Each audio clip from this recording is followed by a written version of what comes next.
Hi everyone, Morelli here, back with a new team. And this time the team is built by Smooth Operator 419. We have a pretty defensive team here with the P2, Tyranitar, Skarmory, and Eternatus, and we have a few more ways to deal damage with the Cinderace. I really like the Cinderace picture, and the Tapu Bulu. Bulu, not really a common choice here, but it does fit well here, given that the team isn't too great against a Kyogre otherwise, on top of being Dark Resist for Urshifu. If I had to change one thing about the team is that I think Tyranitar really needs Earthquake, uh, but other than that, I think the team is pretty good as is. Our first opponent here, I'm not too high on the ladder so far, so I'm gonna get a pretty interesting team here with the Marowak, with the Rayquaza. I do want to bring Skarmory for the Marowak, which can do a lot of damage. And I definitely want to bring either the Eternatus or the Tyranitar in this matchup for the Colossal. Even though it does have pretty wacky Pokemon, I don't want to take this easily, because there are some pretty strong Pokemon on the other side. I don't really want to lose this one. I'm hoping that the Ray is a physical variant, because that way that would make it a lot easier for me to deal with. But it could be either, which is what makes Ray a bit harder to deal with. And he is going to make the correct lead here with the Marowak against the Eternatus. I let the Eternatus exactly because the only thing that can actually beat it 1v1, the Marowak, just gives me free switch into Skarmory. So I am gonna go into the Skarmory here and get Stealth Rocks up, go for the Iron defense and all that. And if I get a lot of Iron defenses up, that's gonna make most of the other follow-up Pokemon a lot easier to deal with. I'm just gonna go for the Iron defense because I don't want to take 50 from Fire Punch or anything like that. But he does smartly go for the Stealth Rock. I wasn't sure if he was going to have Stealth Rock or have Fire Punch. I wanted to cover as many options as possible, especially not against a team like this. I don't want to make any assumptions whatsoever. So I'm gonna go for the second Stealth Rock here. Even though I'm a turn late on this Stealth Rock, this is perfectly fine. Perish Song, on the other hand, is not something I really expected though. And that means that I can't really sit on the field with the Skarmory. I'm gonna have to body press a few times and then get out. One thing that could be a bit concerning is the fact that if I say, for example, switch my Bulu into this Marowak, that would stop the Perish Song, but that could give free setup turns to the Rayquaza, so I don't want that to happen, but I am forced to go into the Bulu. I'm not going to risk the Necrozma here for no reason. And the reason why I switched now as opposed to going for the two body presses is that after the two body presses, I'm going to be forced to switch out with the Skarmory to avoid Perish Song taking it out. So, as I said, if I go for the two body presses with the Skarmory, then I'm going to have to switch it out into something against the Rayquaza potentially, and then switch it back in. That is 2 turns as opposed to 1.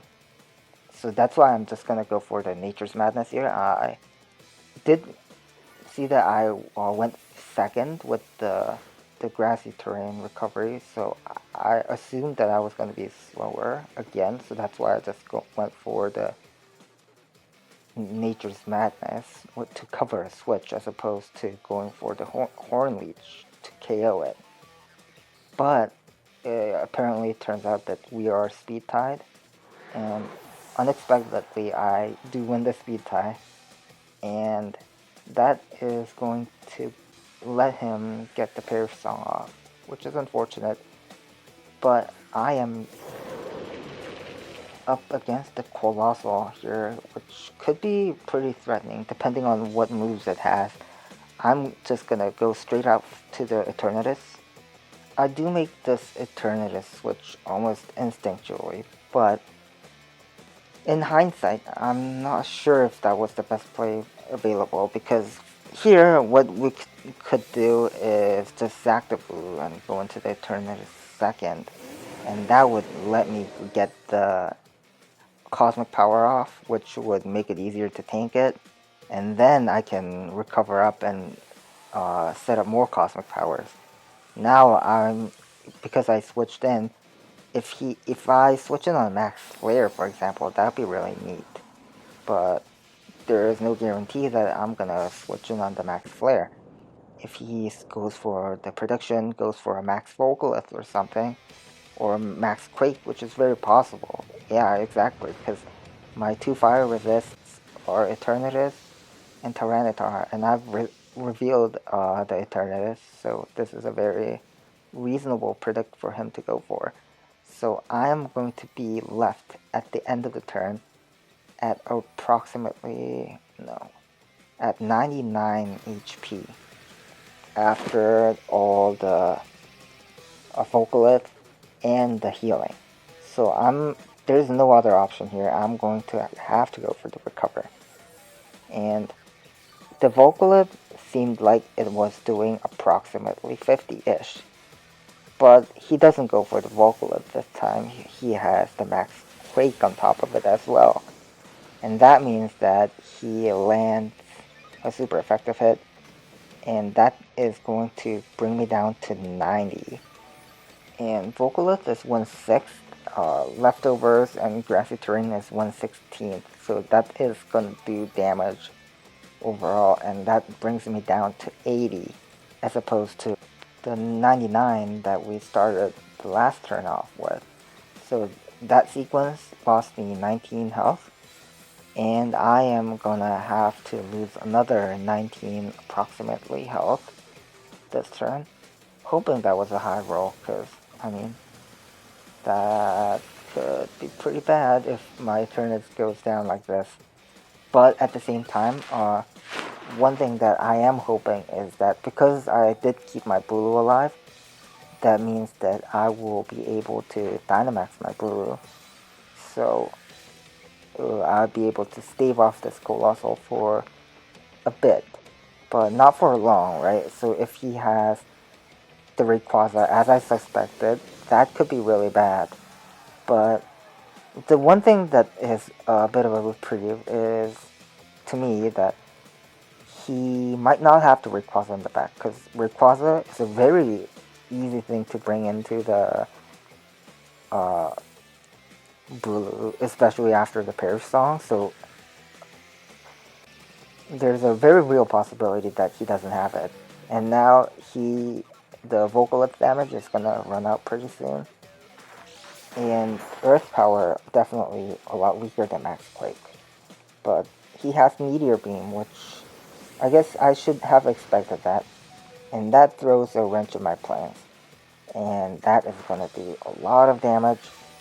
And that means that I am gonna have to take a lot of damage from Earth Power, even with the reduced base power. I do start off at 23 health here, so I'm gonna wanna pay attention to that as much as possible. So if I go down to 4, that is very close, and I go at 19, so it does seem like a roll here. And if you think about it, he went for 2 Max Quakes and an Earth Power. That is 6 PP spent out of 16, and that is going to be 8 out of 16, and that is if he has max PP. So, and this time we gained 2 health, so this is definitely a roll, and I am hoping that in the next 4 Earth Powers I don't get dropped on my special defense. And if that is the case, then that'd be really nice. And he goes for the raw Meteor Beam this time, and he does not have the power to back it up. And that kind of makes me think he might not have max PP here. I'm just gonna go for the Cosmic Power here, and that is gonna cushion a lot of the damage coming out of from that Colossal. So if you think about it, like, he has +2 now, as opposed to my +1. But that is a bigger difference. So, like, actually the Earth Power is going to do even less than when he was at 1 versus my 0. So I know that this is not going to 2-hit KO now. This Earth Power is no longer going to 2-hit KO now. So I can freely recover. And he goes for another Meteor Beam, so that definitely tells me he has very little. He probably only has 1 Earth Power PP remaining. He wants to boost it up as much as possible, but I'm just gonna Cosmic Power and recover as he goes for a single Meteor Beam. So that is actually gonna be in my favor very significantly. And if he were to miss any one of them, that would be really game breaking. But I don't even need to rely on that. I can just alternate between Recover and Cosmic Power, and his Meteor Beam damage simply cannot keep up here. And if he goes for the Earth Power, then now this is not going to 2-hit KO at all. As you can see, that actually did a lot less damage than his first Earth Power. So that does seem like I do want to clarify, that did seem like it did more than 50%, but because of the Black Sludge recovery, you can actually see that I did actually recover HP. So what I can do here is, even if he has another Earth Power, I could just tank it here by going for another Cosmic Power. And by getting ahead of this count here, with the Meteor Beams versus Cosmic Power boosts, I can get more turns to recover. So this is actually, as I said, I'm just gonna go for another Cosmic Power here. I want to boost up as much as possible, and that way I don't have to click recover as many times, and that's gonna help me keep boosting up even further. So unless I get crit here, Eternatus does seem like it's gonna pull out ahead out of this matchup, which is pretty shocking if you think about it. I didn't have to switch into a strong max Vocalith, and I had to deal with all that chip damage from max Vocalith, which is very significant if you actually add them up. He goes for the burn up. I guess he doesn't have Earth Powers or burn up Meteor Beams anymore, and I'm gonna be able to just spam recovers. And let's see what he has in the back. He does switch out after that, and he brings in Zapdos. And Zapdos, I do have a bunch of Cosmic Powers, so there's no way this Zapdos can break through without a crit. And even if it crits, it's gonna take a ton from the recoil, Flamethrower chip. There's no way it actually beats me 1v1. And after that, then Bulu can beat the Colossal 1v1 with my Dynamax. So he does reveal Taunt, which is interesting. But I don't think it's enough to save him here. Especially because my Flamethrower, just without any investment, just because Eternatus has that good base special attack, is gonna do quite a bit. And I'm just gonna keep using Flamethrower. It's not like I have any other option now that I'm taunted. And this is going to put him in range of another Flamethrower.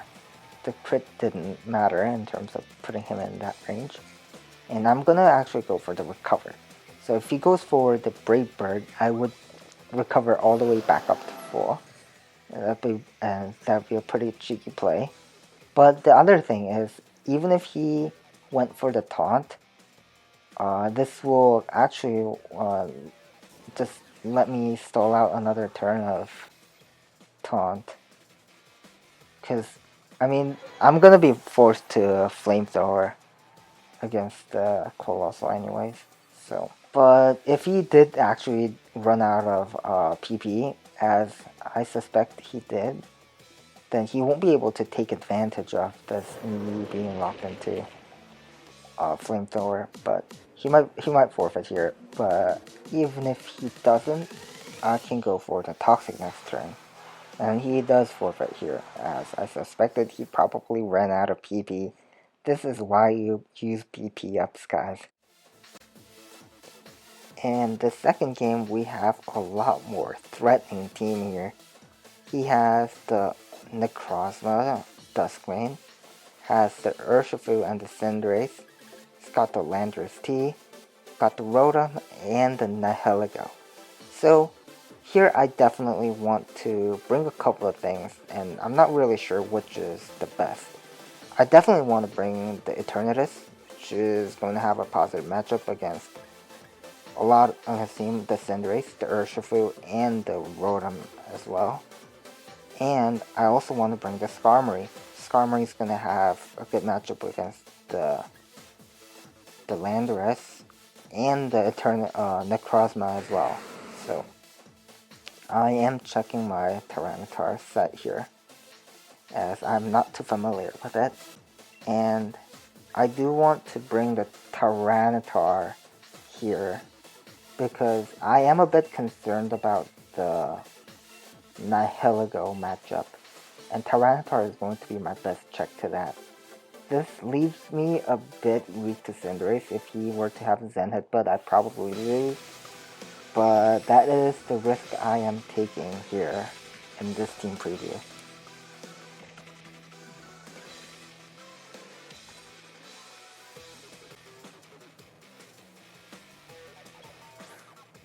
And he brings out the Landorus against my Eternatus lead. So, he does reveal that he went first with the Intimidate, but my Eternatus is pretty slow actually. So I am gonna go straight out into the Skarmory. He might just Stealth Rock if he has it, and if he's some kind of fast, supportive type of Landorus. So he does stay in, and he goes for the Stealth Rock, which is a wise play. But I do get my Skarmory in safely as well. And that means that I can go for the Stealth Rock of my own.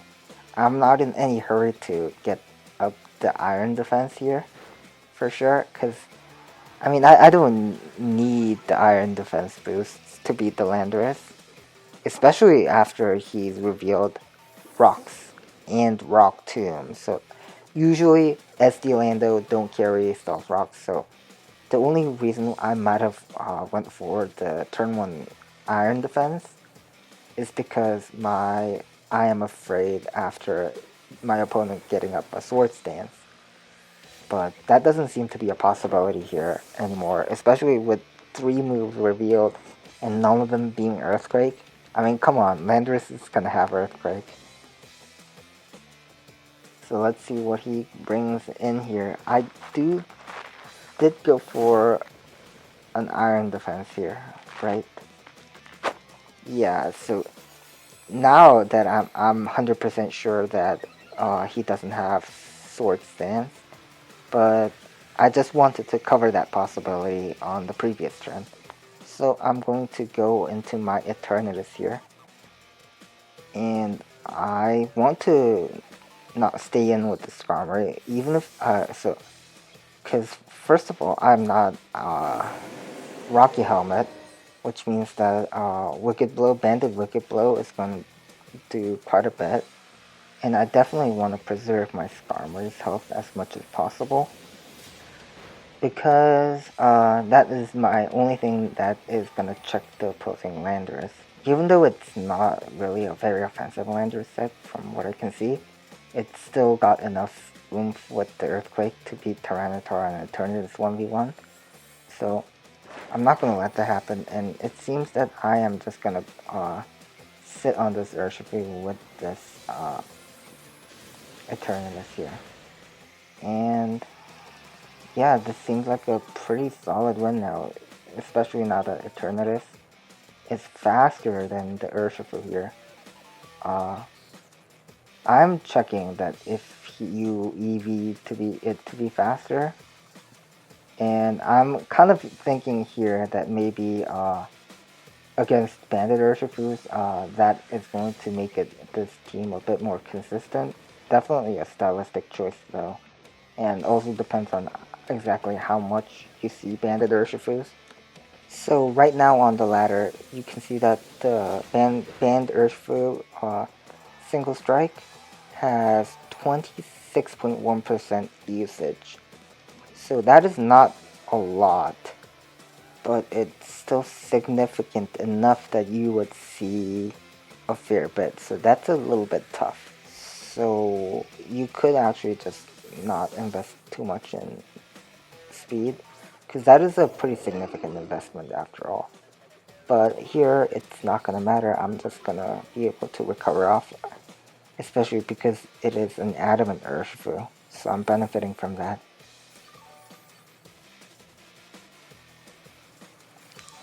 And I have no reason to stay in on this Landorus. Earthquake probably doesn't even KO, but I mean, there's no reason to risk anything here. Urshifu is hard-walled by Eternatus, Landorus hard-walled by Skarmory, and unless he reveals a third that is not hard-walled by either, I have no reason to not just switch back and forth between these two. So I am just going to go for the Roost, as Skarmory has taken quite a bit of significant chip damage with the Stealth Rock plus the Rock Tombs definitely adding up. But yeah, I could potentially have not gone for Recover Roost because the Citrus was going to kick in, but I mean, there's no reason for me to risk anything, right? So like that, I could have tried to nail that, predict that U-turn with a body press or something, for example, and that would do a lot of damage on the Urshifu. But I mean, like there, as I said, there's no reason for me to play anything other than just play the board. And it's not like I'm making no progress here by taking no risk. I am getting Stealth Rock damage that is not recoverable. Landorus and Urshifu don't have recovery moves other than some like Rest, which is not very common. And on top of that, the Urshifu is taking the toxic damage on top of that. So I am slowly but steadily making progress, and he is not. Especially because Urshifu cannot. This is his last Wicked Blow, I think. So he doesn't want to. It's either his last or second last, so he doesn't want to use that up. And now I'm gonna recover it, and I'm gonna be back at full health with every single one of my Pokemon, as you can see.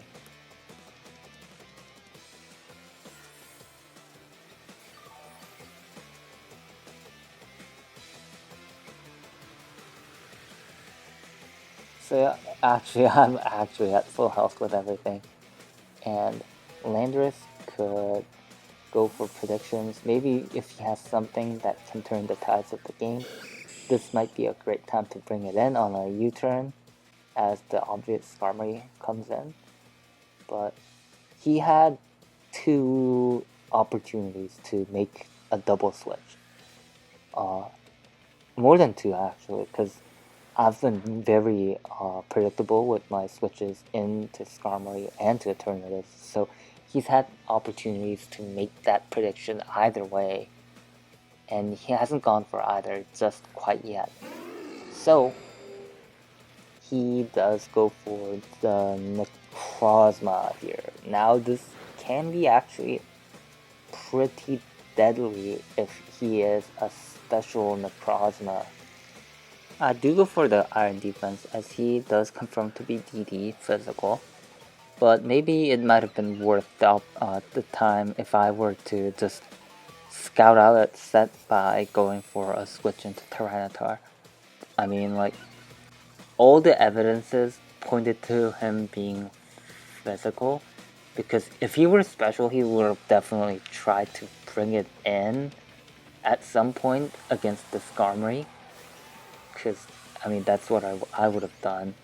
But I definitely don't want to read too much into my opponent's actions here in this type of game.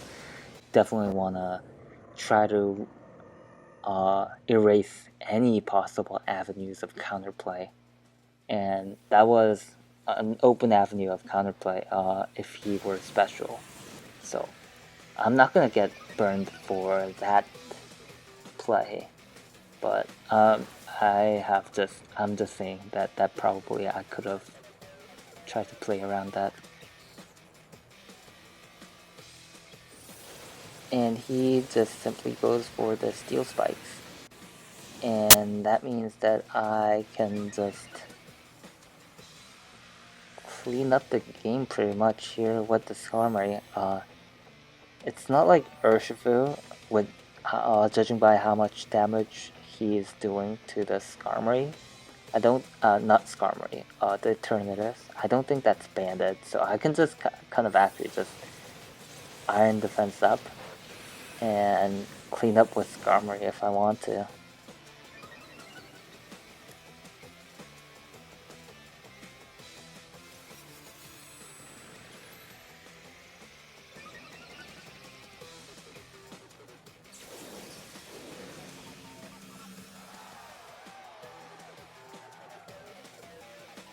So here I just went for a second Iron Defense, not because I was being threatened by the damage from the Necrozma, but because I just wanted to boost the damage for my own body press. So if you were to be some kind of morning sun or moonlight Necrozma, that could be kind of annoying.